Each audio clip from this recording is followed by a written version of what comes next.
वाणिज्य प्रबंधक इज्जतनगर श्री लोकेश कुमार जी, सहायक मंडल engineering Fatehgarh Shri Rajesh Kushwaha ji, area officers और सम्मानित श्रद्धेय बुजुर्गों और हमारे गौतम जी और हमारे सभी पत्रकार बंधुओं, छायाकार बंधुओं, सम्मानित नौजवान साथियों, लंबे समय से मांग चल रही थी कि यहाँ पर ट्रेनों का ठहराव हो। मैंने कई बार प्रयास भी किया। एक बार तो मैं स्वयं माननीय मंत्री जी ने हम लोगों को अपने सहायक के साथ बैठलवाया और दिखवाया। मैंने 2 मिनट के ठहराव की बात रखी तो देखा जाता है 1-2 मिनट के ठहराव के लिए कम से कम 8 या 10 मिनट का वेस्टेज हो जाता। अब 10 मिनट में ट्रेन कहां तक सफर करेगी ये देखा जाता है। एक ट्रेन पर जैसे यहां से लेकर कानपुर तक जब ट्रेन कोई छोड़ी चलती है, फर्रुखाबाद से किसी का स्टॉपेज कानपुर है या फर्रुखाबाद से छोड़ के चल के मथुरा में है, तो मथुरा से लेके बीच में कई ट्रेनें हमारी और चल रही होती। फर्रुखाबाद से यदि गाड़ी कोई छूट रही है तो कोई हमारी कासगंज किसी इधर को आ रही है या कासगंज कायमगंज से कासगंज की तरफ जा रही है, बीच में कई ट्रेनें होती। 10 मिनट का यदि आपस में कम कर दिया जाए या ज्यादा कर दिया जाए तो ट्रेनों का आपस में टकराव हो सकता। तो इस वजह से काफी प्रॉब्लम्स आ रही थी। दूसरा एक और समस्या आती। माननीय मंत्री जी का कहना था और हमारे अधिकारियों का कहना था कि जब हम फर्स्ट क्लास के पैसा ले रहे हैं, सुपर फास्ट के पैसा ले रहे हैं, हर व्यक्ति चाहता है जो सुपर फास्ट ट्रेन है हमारी स्टेशन पर रुकनी चाहिए। अब हर स्टेशन पर हम सुपर फास्ट ट्रेन को रोकेंगे, हम कायमगंज से बैठेंगे, हम जयपुर जाना चाहते हैं तो भगवान से प्रार्थना करते हैं कि यहां से छूटे और सीधी जयपुर रुके, बीच में कहीं ना रुके। लेकिन हम लोग, मंत्री जी ने यहां ये भी हमें बताया कि देखिए कि हम लोग पुरानी दिल्ली से चलते हैं और हमें एयरपोर्ट पर या अपने गाजियाबाद से या नोएडा से किसी तो एयरपोर्ट पे जाना है, तो गाजियाबाद से एयरपोर्ट की दूरी कितनी है? कम से कम 60 किलोमीटर।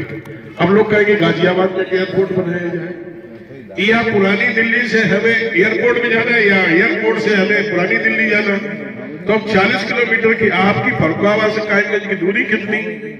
तो हमने कहा कि 28-30 किलोमीटर है साहब। तो 30 किलोमीटर पर 2 ठहराव कैसे हो सकते? तो हमें विभाग की भी समस्या सुनी। दूसरा, हम जब सुपर फास्ट के पैसा दे रहे हैं तो सुपर फास्ट के जब पैसा दे रहे तो पैसेंजर ट्रेन में हम क्यों बैठे? तो पैसेंजर ट्रेन के पैसा दे तो ये समस्या रहती। लेकिन फिर भी आप लोगों का दबाव था, आप सब लोगों का स्नेह था। मैंने माननीय मंत्री जी से कहा कि चाहे हमें 20 सेकंड का ही ठहराव दे दीजिए, आपका 2 मिनट में 8 मिनट बर्बाद होते हैं, तो हमें चाहे आप 20 मिनट का ठहराव दे दीजिए। इस बार हमने यही अनुरोध किया। मैंने ये देखा 2 मिनट का, चाहे हमने 5 सेकंड का दे देना ठहराव। आप सबके आशीर्वाद से सफलता मिल गई। दूसरा, हम बताएं कि इस समय आप देख रहे हैं कि रेल मंत्री जी के द्वारा, हमारे माननीय प्रधानमंत्री जी के द्वारा आत्मनिर्भर भारत बनाने के जो संकल्प लिया गया, तो जिस तरह से ट्रेनों की स्पीड बढ़ाई गई है, ट्रेनों में जो फैसिलिटी बढ़ाई जा रही है, उनके आधार पर ट्रेनों को बिल्कुल मोदी नए भारत के दृष्टिकोण से हम तुलना करते हैं कि हमें जापान जैसी ट्रेनें मिले, हमें अच्छी ट्रेनें मिले, तो उस ट्रेन के में तो फिर इस तरह से हम लोगों ने जनहित को भी ध्यान में रखा है। उसके क्रम में हम लोगों ने अनुरोध करके इसका ठहराव किया है। आप लोगों की और भी जो समस्याएं हैं हम लोग प्रयास करेंगे 1-2 ट्रेन का और ठहराव दें। लेकिन हमारा प्रयास है, क्योंकि इस जो अपनी कायमगंज स्टेशन है, इस कायमगंज स्टेशन से हमारी अलीगंज को भी बेनिफिट मिल जाता है। अब जयपुर की ट्रेन रुकने से यहाँ से सीधे आपको लखनऊ जाना है तो सीधे लखनऊ यहाँ से जाएंगे, यहाँ से बैठे तो सीधे ही उतरेंगे, चाहे अपने व्यापार के दृष्टिकोण से हो या पार्टी के दृष्टिकोण से हो। पार्टी के भी हमारे कार्यकर्ता है, किसी भी पार्टी के कार्यकर्ता यहाँ से सीधे जाएंगे लखनऊ, रैली में जाएंगे या जनसभा में जाएंगे तो अपने जाके काम करके लौट आएंगे, या हाई कोर्ट जाएंगे तो भी आ जाएंगे, या यहाँ से जयपुर जाएंगे, कोटा जाएंगे, या शिरडी या अपने खाटू श्याम जी के भगवान के दर्शन करने जाएंगे, या बालाजी के दर्शन करने जाएंगे, सालासर के दर्शन करने जाएंगे, तो यहाँ जाके लौटाएंगे, दर्शन कराएंगे। तो इस दृष्टिकोण से ये 2 विधानसभाओं को कवर करता है। ये धार्मिक नगरी भी है, यहाँ जैन समाज के भी लोग आते हैं, तो इसलिए दृष्टिकोण से हम प्रयास करेंगे और भी आपकी मंशा के अनुसार ज्यादा से ज्यादा ठहराव हो, और ये ट्रेन का, इस स्टेशन का और ज्यादा कैसे विकास हो, और इस स्टेशन की अर्निंग कैसे और ज्यादा बढ़े। जैसे मैं चाहता हूं कि अपने अलीगंज के लोग जो हैं सीधे बेचारे बस से सफर करते हैं, आगरा तक बस से जाते हैं, या अपने साधनों से जाते हैं, या ट्रेन की सुविधा हो जाएगी तो अलीगंज के लोग 15-20 किलोमीटर यहाँ आएंगे और यहाँ से सीधे जयपुर चले जाएंगे। ऐसे वो काफी लंबा समय भी बर्बाद करना पड़ता, पैसा भी बर्बाद करना पड़ता। तो इस दृष्टिकोण से यहाँ को हम चाहते हैं कायमगंज को फर्रुखाबाद की तर्ज पर स्टेशन का डेवलपमेंट किया जाए।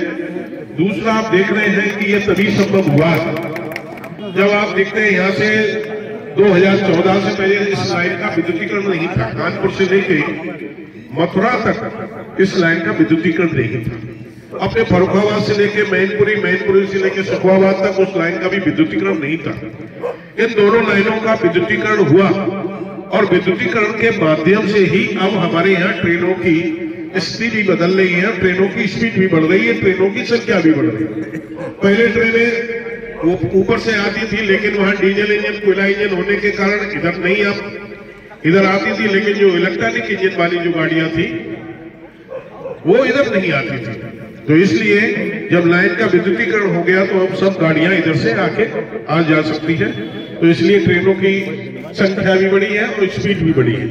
आगे आने वाले समय में और हमारा प्रयास है कि इस पर थोड़ी और स्पीड बढ़ाई जाए। इस लाइन का विद्युत डबलीकरण का भी हमारा प्रस्ताव है कि डबलीकरण भी कराया जाए। दूसरा हमारा एक प्रस्ताव इसका ये भी है कि हम लोगों को सीधे इसको मथुरा से या यहाँ से कासगंज से सीधा अलीगढ़ को एक नई लाइन 52 किलोमीटर की जो है रेलवे लाइन, ये भी पड़ जाए, इसका भी मेरा प्रस्ताव है। लेकिन देखते हैं जितना संभव हो सके। ऐसा नहीं कि मैं हर दृष्टिकोण से मैं चाहता हूं कि फर्रुखाबाद से या कायमगंज से दिल्ली हम 3 घंटा में पहुंचे, ये हमारा सपना है। अब मैं सोचता हूं कब साकार होगा। मैं आपको भी ऐसा नहीं, बहुत से लोगों को हमें सुझाव देते हैं, जो आप लोग सुझाव देते हैं उससे पहले हम उसको माननीय मंत्री जी के पास रेस कर चुके हैं और इसके प्रयास करते हैं। लेकिन प्रयास करने से कई बार बहुत सी चीजें प्रयास की जाती हैं, जैसे किसी हथौड़ी से किसी पत्थर को तोड़े और तोड़ते तोड़ते लास्ट वाली है 150 हथौड़ी में कहीं जाके टूटती है तो लगता है कि यही हथौड़ी चोट लगी, इससे टूटा है 150 वाली नहीं, हमने 150 बार हथौड़ी चलाई है तो लास्ट वाली हथौड़ी टूटी है तो पत्थर की थोड़ी सी हर हथौड़ी थोड़ी कमजोर हुई। हमारा प्रयास है कि हम कैसे, हमारा सपना है, जब से मैं सांसद बना हूं मैं चाहता हूं हमको उल्टे मास बरेली न जाना पड़े। फर्रुखाबाद से हम मैनपुरी से हम टूंडला, सुखवाबाद पे टूंडला फिर अलीगढ़ जाता हूं। हम चाहते हैं कि फर्रुखाबाद से कायमगंज से कासगंज से अलीगढ़ और अलीगढ़ से सीधे दिल्ली। मात्र 3 घंटा में फर्रुखाबाद के लोग दिल्ली जाएंगे और 3 घंटा में दिल्ली पहुंचेंगे तो हम जाएंगे कि फर्रुखाबाद भी रेल में आत्मनिर्भर भारत की तरह आत्मनिर्भर बना।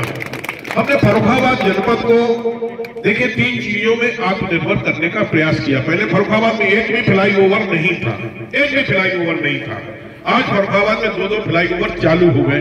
3 हमारे प्रस्तावित है, स्वीकृत आगे आने वाले समय में 3 फ्लाईओवर बनाएंगे। आसपास जनपदों में फ्लाईओवर थे लेकिन फर्रुखाबाद जनपद में कोई भी फ्लाईओवर नहीं था। दूसरा, फर्रुखाबाद जनपद में एक भी हाईवे नहीं था, हाईवे रोड कोई एक भी नहीं था। जो हमारा राष्ट्रीय राजमार्ग एक भी नहीं था। हर जनपद, ऐसा कोई जनपद नहीं जिसमें राष्ट्रीय राजमार्ग ना हो।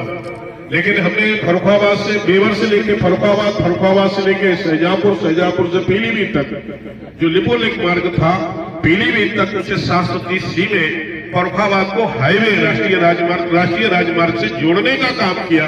इस फर्रुखाबाद जनपद को राष्ट्रीय राजमार्ग जोड़ने का काम भी हमारे कार्यकाल में हुआ।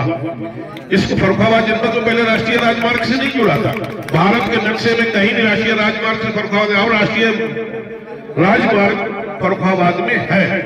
पहले फर्रुखाबाद में 2014 से पहले कि बिजली अपने यहाँ का छिवड़ापुर से आती थी और यहाँ मैनपुरी से बिजली आती थी।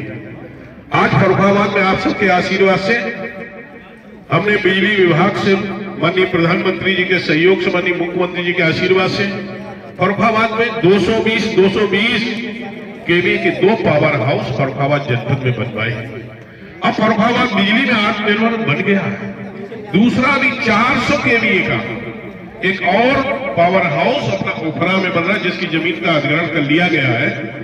जमीन अधिग्रहण हो गई और वहां काम चालू हो गया 400 केवी। ये जिस दिन 400 केवी का पावर हाउस बनके तैयार हो जाएगा उस दिन फर्रुखाबाद जनपद स्वयं में तो बिजली देगा ही देगा, आसपास के कम से कम 4 जनपदों को और बिजली की आपूर्ति करने की क्षमता फर्रुखाबाद जनपद में होगी। ये भी मैं आपको बता रहा हूँ। इसलिए बिजली में भी अब फर्रुखाबाद किसी पर मेहरबानी पर नहीं आश्रित है, स्वयं में इतना पावर हाउस देने की क्षमता है। हमारे पास 2 पावर हाउस है 220 केवी के। पहले कहीं छिबड़ामऊ से लाइन टूट गई तो हमारे यहाँ अंधेरा रहता था। मैनपुरी से कहीं बिजली कम ज्यादा होती थी तभी हमें मिलती थी, कम होती थी हमें नहीं मिलती थी। अब फर्रुखाबाद में 220 केवी के, एक निसाई में है, नीम करोली में है। दोनों हमारे पावर हाउस 211 करोड़ के बनकर तैयार हो गए और 400 करोड़ का एक पावर हाउस हमारा जो है ओखरा में बनने जा रहा है। और वो भी उसकी बिजली पैदा होगी आपकी हमीरपुर राठ झांसी क्षेत्र से बिजली पैदा होगी, स्टोर यहाँ से होगी और डिस्ट्रीब्यूशन यहाँ से फर्रुखाबाद जनपद के साथ साथ 4 जनपदों को। और क्योंकि ये जो बिजली होगी सौर ऊर्जा वाली बिजली होगी, ये 4 जनपदों के यदि कहीं किसी तरह से किसी ग्रेटर में बिजली पैदा नहीं होगी तो हम सौर ऊर्जा से भी बिजली को सप्लाई कर सकेंगे। तो इसलिए मैं कह सकता हूं कि फर्रुखाबाद जनपद भी बिजली के क्षेत्र में आत्मनिर्भर बना है। यही हमारा सपना है कि हम फर्रुखाबाद जनपद को दिल्ली से कैसे जोड़ें। आपके और को संबंधित जो सड़कें, जो ट्रेन है आपकी, अभी हमारे प्रमुख जी ने बताई कि आपको अभी जो कम्पिल से लेके और अपने कासगंज के बॉर्डर तक ये प्रधानमंत्री सड़क योजना से बनी और भी कई सड़कें प्रधानमंत्री सड़क योजना से हम लोगों ने बनवाई। दूसरा इसके साथ साथ आपकी जो है एक सड़क जो अभी बची है अचरा खलवारे से लेके जो कायमगंज से शुरू होती है, अचरा होते हुए संकिसा तक और कम्पिल से शुरू होगी और ये सीधे चली जाएगी संकिसा तक। इस सड़क को भी स्वीकृत उत्तर प्रदेश सरकार से मिल गई है। ये भी सड़क शीघ्र ही इस पर भी काम चालू होगा। मैं चाहता हूं कि लोकसभा से पहले इस पर काम शुरू हो जाए। ये भी जो सड़क हो जाएगी 7 मीटर चौड़ी सड़क होगी और अच्छी सड़क चौड़ी होगी। यही सड़क अब जो है चौड़ीकरण की सिर्फ अच्छी है, लगभग सभी सड़कें जो बड़ी जो सड़कें हैं वो सभी चौड़ीकरण हो गया है। इसी तरह जो भी चौमुखी विकास कैसे जनपद इस विधानसभा, कायमगंज विधानसभा या फर्रुखाबाद लोकसभा का चौमुखी विकास कैसे हो, उसके लिए हम निरंतर प्रयास है। हम चाहते हैं यहाँ से हाईवे भी निकले और मैंने पहले भी कहा और जो अपना ग्रीन बेल्ट कॉरिडोर जो एक्सप्रेस वे है उसका भी लेटर आ चुका हमारे पास में है। माननीय मंत्री जी ने, भारत सरकार के माननीय प्रधानमंत्री के आदेशानुसार माननीय अपने जो गडकरी जी हैं मंत्री जी, उनने भी उसके लिए विभाग को आदेश दे दिया है। ग्रीन कॉरिडोर फर्रुखाबाद से ही होके जाएगा, उसके डीपीआर बनाने का आदेश हो गया है। इसका भी लेटर हम लोगों ने शेयर किया था लोगों से। इसकी भी परमिशन फर्रुखाबाद से इधर उधर से नहीं, जो लोगों को भ्रम फैला रहे थे उसका भी भ्रम खत्म करने का हमने काम किया। इन्हीं सब बातों के साथ मैं आज के दिन अपने रेल मंत्री जी का, माननीय देश के यशस्वी प्रधानमंत्री जी का और हम अपने सभी अधिकारियों का आभार व्यक्त करता हूं, साधुवाद देता हूं। जिन दिन यही नहीं, अभी आपने देखा होगा कि अपने फर्रुखाबाद से अपने जो तिवारी जी हैं डॉक्टर साहब, जो अपनी एक स्पेशल ट्रेन वैष्णो देवी ले जा रहे थे, वो ट्रेन कोयला की वजह से रोक दी गई थी। कई ट्रेनें उस दिन में रोकी गई थी, ये भी रोक दी गई थी।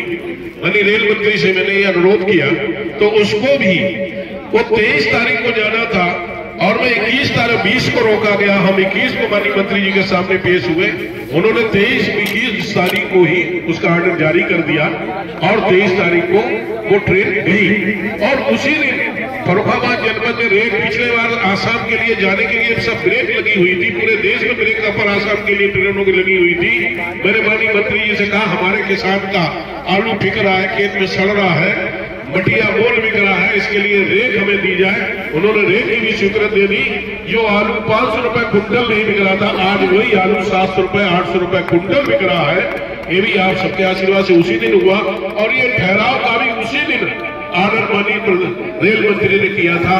मैंने उनसे जब अनुरोध किया तो, और मैं 1 तारीख को भी रेल मंत्रालय माननीय मंत्री जी ने फोन किया कि मुकेश जी आप बात किस दिन उसको करेंगे, ठहराव हरी झंडी दिखाएंगे, तो मैंने समय दे दिया था।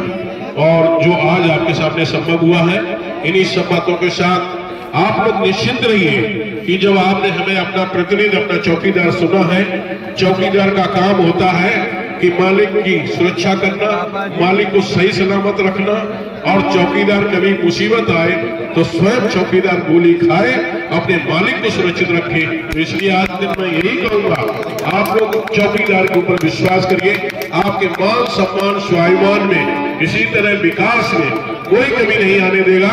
इसके लिए हमें बड़ी से बड़ी कुर्बानी देनी पड़े, वो भी मैं देने को तैयार हूं, लेकिन यहाँ के विकास के लिए आपके मान सम्मान में कोई कमी नहीं आने दूंगा। जय हिंद, जय भारत।